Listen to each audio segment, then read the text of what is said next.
क्या पुतिन ने युद्ध का दायरा जमीन से उठाकर अंतरिक्ष तक पहुंचा दिया है?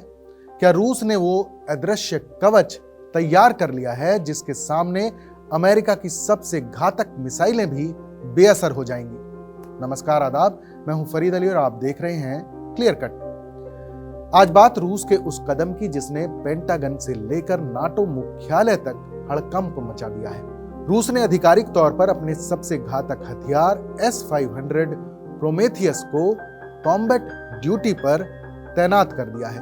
ये खबर सिर्फ यूक्रेन के लिए बुरी नहीं है, बल्कि ये सीधा वार्निंग सिग्नल है अमेरिका के लिए। आज क्लियर कट में समझेंगे कि आखिर S-500 में ऐसा क्या है जो इसे S-400 से भी ज्यादा खतरनाक बनाता है। क्या ये सच में स्पेस में सैटेलाइट को भी मार गिरा सकता है? और सबसे बड़ा सवाल, रूस ने इसे भारत को भी ऑफर किया है, तो क्या भारत इसे खरीदेगा? आइए डिकोड करते हैं इस घातक मिसाइल की पूरी कहानी।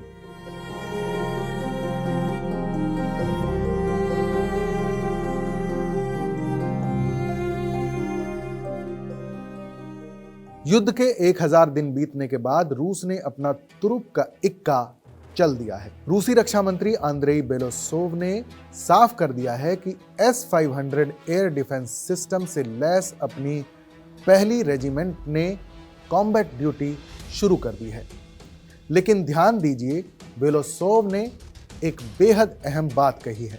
उन्होंने कहा है कि यह सिस्टम स्पेस बॉर्डर टारगेट्स यानी अंतरिक्ष की सीमा के करीब मौजूद लक्ष्यों को भी खत्म कर सकता है। इसका मतलब साफ है कि रूस अब सिर्फ हवाई हमलों की बात नहीं कर रहा, वो स्पेस वॉरफेयर की तैयारी कर रहा है। S-500 कोई रातों रात बना हथियार नहीं है। इसका प्रोजेक्ट 2002 में शुरू हुआ था। करीब 2 दशक की रिसर्च के बाद 2021 में इसे औपचारिक रूप से सेना को सौंपा गया और दिसंबर 2024 में इसकी पहली स्पेशल यूनिट बनाई गई और अब ये जंग के मैदान में तैनात है। तो आखिर ये करता क्या है? S-500 प्रोमेथियस को डिजाइन किया गया है दुनिया के सबसे मुश्किल एरियल टारगेट्स को रोकने के लिए। ICBMs यानी इंटरकॉन्टिनेंटल बैलिस्टिक मिसाइल्स, ये महाद्वीपों के पार जाने वाली परमाणु मिसाइलों को उनकी उड़ान के आखिरी चरण में हवा में ही भस्म कर सकता है। AWCS एंड कमांड प्लेन्स, ये दुश्मन के उन बड़े विमानों को मार सकता है जो युद्ध का कंट्रोल सेंटर होते हैं। लो ऑर्बिट सैटेलाइट्स और सबसे खतरनाक, ये धरती की निचली कक्षा में घूम रहे जासूसी उपग्रहों को भी निशाना बना सकता है। S-500 सिर्फ एक ट्रक पर रखी मिसाइल नहीं है, ये एक पूरा इकोसिस्टम है। रिपोर्ट के मुताबिक रूस ने इसे अपने पुराने A-135 अमूर मिसाइल डिफेंस सिस्टम के साथ इंटीग्रेट कर दिया है। आसान भाषा में समझें तो मॉस्को के चारों तरफ अब एक ऐसा सुरक्षा घेरा है जिसे भेदना लगभग नामुमकिन माना जा रहा है। पश्चिमी सैन्य विश्लेषकों की माने तो इसमें इस्तेमाल होने वाली 77 N6N इंटरसेप्टर मिसाइलें गेम चेंजर हैं। इनकी रेंज और ऊंचाई डराने वाली है। ये लगभग 100 किलोमीटर की ऊंचाई तक जा सकती हैं, यानी ये धरती के वायुमंडल से बाहर जाकर स्पेस में घुसकर दुश्मन की मिसाइल को न्यूट्रलाइज कर सकती हैं। जहां S-400 की रेंज 400 किलोमीटर तक मानी जाती है, S-500 की रेंज 600 किलोमीटर तक होने का दावा किया जाता है। ये हिट टू किल टेक्नोलॉजी पर काम करता है, यानी ये टारगेट के पास जाकर फटता नहीं है, बल्कि अपनी रफ्तार और ताकत से उससे सीधा टकराकर उसे नष्ट कर देता है। अब सवाल ये है कि रूस ने इस वक्त ये तैनाती क्यों की? इसके 2 कारण हैं। पहला, यूक्रेन को मिल रहे अमेरिकी ATACMS और F-16 फाइटर जेट्स का जवाब देना, और दूसरा, अमेरिका को ये संदेश देना कि अगर उसने अपनी हाइपरसोनिक मिसाइलें यूरोप में तैनात की तो रूस के पास उसका तोड़ मौजूद है। लेकिन इस खबर का एक पहलू भारत से भी जुड़ा है। रूस, जो भारत का पुराना रक्षा साझीदार है, उसने S-500 सिस्टम भारत को भी ऑफर किया है। याद रहे, भारत पहले ही S-400 के 5 स्क्वाड्रन खरीद चुका है और अपनी सीमाओं पर तैनात कर रहा है। लेकिन S-500 पर भारत ने अभी चुप्पी साधी हुई है। क्यों? उसकी वजह है कॉस्ट, यानी S-500 बेहद महंगा सौदा होगा। सैंक्शंस, यानी अमेरिका का काटसा कानून जो S-400 डील के वक्त भी एक बड़ा रोड़ा था। यूटिलिटी, क्या भारत को अभी स्पेस वॉरफेयर वाली क्षमता की जरूरत है या S-400 और स्वदेशी प्रोजेक्ट कुशा ही काफी है? फिलहाल भारत वेट एंड वॉच की स्थिति में है। भारत देखना चाहता है कि यूक्रेन युद्ध के असली माहौल में S-500 कैसा प्रदर्शन करता है।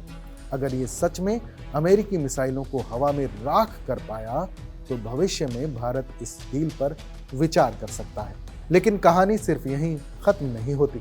S-500 की सबसे बड़ी खासियत वो है जो इसे भविष्य के युद्ध का सिकंदर बनाती है, और वो है हाइपरसोनिक मिसाइलों को रोकने की क्षमता। आज दुनिया हाइपरसोनिक रेस में दौड़ रही है, जहां मिसाइलें ध्वनि की रफ्तार से 5 से 10 गुना तेज चलती हैं। S-400 बेहतरीन था, लेकिन हाइपरसोनिक हमलों के खिलाफ उसकी गारंटी 100% नहीं थी। रूस का दावा है कि S-500 उन मिसाइलों को भी ट्रैक करके मार गिराएगा जो रडार को चकमा देकर पलक झपकते ही किसी शहर को तबाह कर सकती हैं। यही वो दावा है जिसने नाटो और अमेरिका की नींद उड़ा रखी है। अगर S-500 अपने दावों पर खरा उतरता है तो रूस अपने ऊपर एक ऐसा अभेद कवच बना लेगा जिसे भेदना अमेरिका के बस की बात नहीं होगी। इसका सीधा असर अमेरिका की न्यूक्लियर डिटरेंस पर पड़ेगा। पेंटागन को डर है कि अगर उनकी इंटरकॉन्टिनेंटल मिसाइलें यानी ICBMs रूस के आसमान में दाखिल होते ही बेकार हो गई तो एक महाशक्ति के रूप में अमेरिका का दबदबा खतरे में पड़ सकता है। सिर्फ मिसाइलें ही नहीं, S-500 का रडार अमेरिका के सबसे बड़े गुरूर को भी मिट्टी में मिला सकता है। हम बात कर रहे हैं F-35 और F-22 रैप्टर जैसे स्टेल्थ फाइटर जेट्स की। अमेरिका दावा करता है कि उसके ये विमान रडार पर दिखाई नहीं देते, लेकिन S-500 के बारे में कहा जाता है कि इसका X बैंड रडार स्टेल्थ तकनीक को भी भेद सकता है। यानी अगर अमेरिका ने अपने इन अदृश्य विमानों से हमला करने की कोशिश की तो वो रूस की सीमा में घुसने से पहले ही मलबे में तब्दील हो जाएंगे। ये सीधे तौर पर अमेरिकी वायु वर्चस्व यानी US एयर सुपीरियॉरिटी के ताबूत में आखिरी कील साबित हो सकता है। निष्कर्ष एकदम क्लियर कट है। S-500 की तैनाती सिर्फ एक मिलिट्री मूव नहीं, एक जियोपॉलिटिकल स्टेटमेंट है। पुतिन ने दुनिया को बता दिया है कि वो लंबी लड़ाई के लिए तैयार हैं, चाहे वो जमीन पर हो या अंतरिक्ष में। अब देखना यह है कि अमेरिका के पैट्रियट और थार्ड सिस्टम के जवाब में ये रूसी ब्रह्मास्त्र कितना कारगर साबित होता है। क्लियर कट में फिलहाल बस इतना ही। इस पर आपकी क्या राय है हमें कमेंट में ज़रूर बताइएगा, क्योंकि आपकी आवाज़ ही बदलाव की शुरुआत है। फिर मिलेंगे एक और नए मुद्दे, नई कहानी के साथ। तब तक देश और दुनिया की तमाम बड़ी खबरों के लिए देखते रहिए TV9 डिजिटल।